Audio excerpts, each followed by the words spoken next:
గురుగారు ఆస్ట్రాలజీకి జాతకానికి ఉన్న తేడా ఏంటి అని అంటారు? అలాగే పంచాంగముకు, న్యూమరాలజీకి ఈ రెండిటికి డిఫరెన్సెస్ ఏమై ఉంటాయంటారు? మీ మాటల్లో తెలియజేయండి. ఆ రెండు ఒకటే కదా. కానీ కొన్ని డిఫరెన్సెస్ ఉంటాయి అని అంటారు. ఆస్ట్రాలజీ అంటే జ్యోతిషమే కదమ్మా. జ్యోతిషం అంటే జాతకం. కానీ డిఫరెన్సెస్ ఉంటాయి దానికి ఏముండవు. దీనికి కొన్ని. ఏముండవు. ఆస్ట్రాలజీ అనేది ఇంగ్లీష్ పదము, జ్యోతిషం అనేది తెలుగు పదము, జాతకము అనేది జ్యోతిషంలో ఒక భాగము. ఒక వ్యక్తి యొక్క జాతకము ఇండివిజువల్ పదము. జాతకంలో చాలా ఉంటాయి. లగ్నము, భావాలు, ద్వాదశ భావాలు, ద్వాదశ యోగాలు, రాజయోగాలు, అట్లా చాలా ఉంటాయి. రెండు సమానమే. న్యూమరాలజీ అనేది వెస్టర్న్ కల్చర్ నుండి వచ్చినటువంటిది. మనకు సంఖ్యాశాస్త్రము అది వెస్టర్న్ కల్చర్.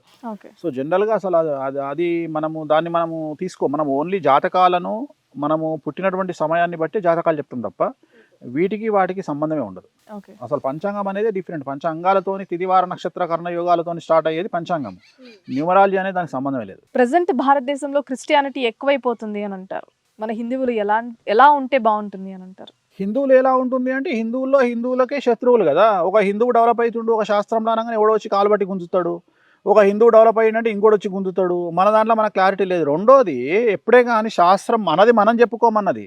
ఇప్పుడు ఎంతసేపు క్రిస్టియానిటీ మీద వేరే కమ్యూనిటీలో పడి ఏడవడం కాదు కదా. మనలో ఉన్న వాళ్ళను కాపాడుకోవడము మన ధర్మం. ఫస్ట్ మీరు అది చేయాలి కదా. అది చేయకుండా మీరు ఎంతసేపు వేరే వాళ్ళ మీద పడి ఏడవడం అనేటువంటిది ముఖ్యం కాదు. మన దాంట్లో ఉన్న మన వాళ్ళను కాపాడుకోవడం మన ధర్మం. కాపాడుకుంటే బయటికి ఎందుకు పోతారు? Simple question. మన ఇంట్లో ఒక వ్యక్తి బయటికి వెళ్ళిపోయిండు అంటే మనం సరిగా లేకపోతున్నాయి కదా. మనం వాళ్ళని కాపాడుకుందాం ఫస్ట్. వేరే వాడితో మనకు సంబంధం లేదు. మన గురించి ఇప్పుడు నేను గొప్ప అని చెప్పుకోవడంలో తప్పు లేదు.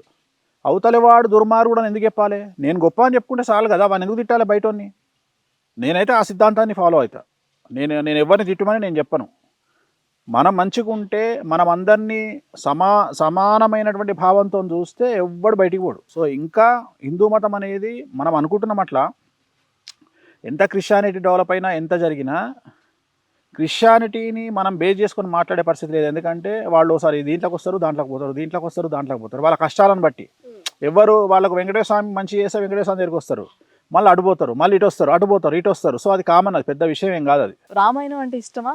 నాకు ఏదైనా నా శాస్త్రాలు, పురాణాలు, కావ్యాలు ఏవైనా నాకు ఇష్టమే. రామాయణం నుండి కొంచెం మంచిగా తీసుకుంటా, భారతం నుండి కొంచెం మంచిగా తీసుకుంటా, భాగవతం నుండి కొద్దిగా మంచిగా తీసుకుంటా. నాకు ఏది కావాలనో అది తీసుకుంటా. ఏదైనా ఒక మంచి విషయం చెప్పండి. రామాయణం అనేటువంటిది యాజ్ ఏ పర్సన్ దశావతారం లాంటిది. దశావతారంలో కమల్ హాసన్ 10 యాక్టింగ్లు ఎట్లా చేస్తాడో, రామాయణంలో రాముడు మంచి భర్తగా ఉన్నాడు, మంచి పాలకుడిగా ఉన్నాడు, మంచి అన్నగా ఉన్నాడు, మంచి కొడుకుగా ఉన్నాడు. సో ఒకటే మనిషి అన్ని రకాలుగా ఎలా ఉండాలి అని చూపించిండు. దట్ ఈజ్ రాముడు. అంటే బిజినెస్లో బాగా హైప్ చూసిన పర్సన్స్ కొంతమంది ఉంటారు, ఆల్ ఆఫ్ సడన్ కింద పడిపోతూ ఉంటారు. అలాంటి వారికి మీరు ఇచ్చే సలహా ఏంటి? దీనికి ప్రధానమైనటువంటి కారణము పితృమూలక దోషాలు అంటారు.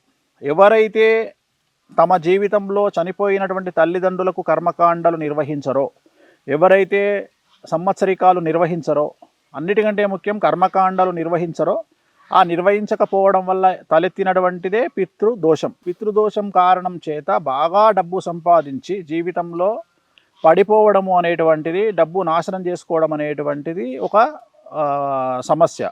దానికి జాతకపరమైనటువంటి అంశము శుక్రుడు కానీ, గురువు కానీ 6వ ఇంట్లో కానీ 12వ ఇంట్లో కానీ ఉండడం వల్ల జాతకంలో ఇలాంటి సమస్యలు సంభవిస్తాయి. ఉదాహరణ, ఒక సల్మాన్ ఖాన్, ఒక అమితాబ్ బచ్చన్.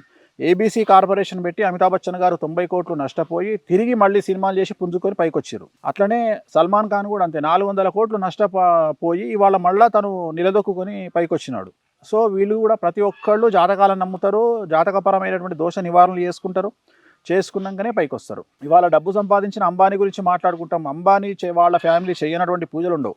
సో ప్రతి మనిషి జీవితంలో పూజలు చేసుకుంటారు, రెమెడీస్ చేసుకుంటారు, డబ్బు సంపాదించడానికి ప్రత్యేకమైన పూజా మార్గాలను ఎన్నుకుంటారు. కానీ బయట జనాలకు డిస్ప్లే చేయరు, అంతే తేడా. మీ వ్యక్తిగత జీవితంలో ఇన్ని రోజుల లైఫ్లో ఎక్కువగా బాధించిన ఏదైనా సిచ్యువేషన్ ఉందా?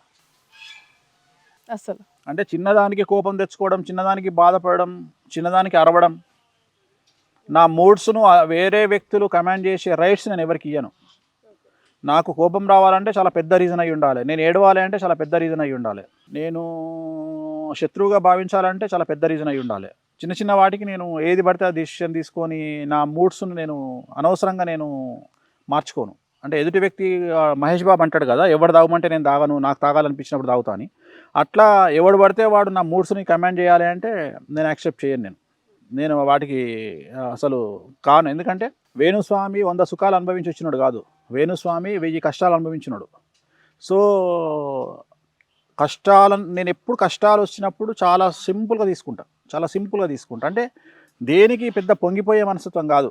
ఇప్పుడు నేను చెప్పింది సక్సెస్ కాగానే సక్సెస్ అయిందని సంకలు గుద్దుకునే టైపు కాదు, జరగకపోతే జరగలేదని బాధపడే టైపు కాదు. రెండోది, నా మీద రాళ్ళు వేస్తే ఆ రాళ్ళు వేస్తున్నారని బాధపడే టైపు కాదు, ఆ రాళ్ళతో ఇల్లు కట్టుకునే టైపు. అంత మెంటాలిటీ అంత ఏంటి అంటే నెగిటివిటీ, నేను జాతకంలో ఎంత ఎక్కువగా నెగిటివిటీని చెప్తానో జనాలను నేను నెగిటివిటీని కూడా పాజిటివ్గా తీసుకునే రకం. అంతే తప్ప నేను భయపడి, నేను ఒక ఎగ్జాంపుల్ చెప్తా, ఇవన్నీ అర్థమవుతుంది. ఓకే.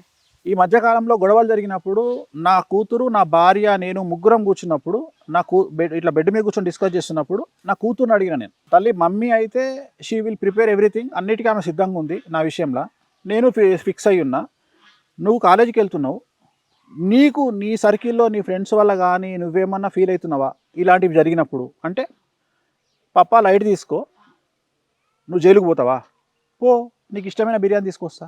అప్పుడు నేను హైట్ చూసిన లైఫ్లో. అంటే నా కళ్ళలో నీళ్ళు వచ్చినాయి అంటే ఆ ఒక్క సిచ్యువేషన్కి వచ్చినాయి. అంటే నా బిడ్డ కూడా ఎందుకు ఆ సఫర్ కావాలి, నా బిడ్డ కూడా అంత ప్రిపేర్ అయ్యి ఉంది నా కోసం. ఏదొస్తా చూసుకుందాం పప్ప లైట్ తీసుకో అన్నది. అంటే అంత ప్రిపేర్ అయి ఉంటుంది నా ఫ్యామిలీ ఇన్ ద సెన్స్, నేను, నా భార్య, నా కూతురు. నా దృష్టిలో ఫ్యామిలీ అంటే ఇదే.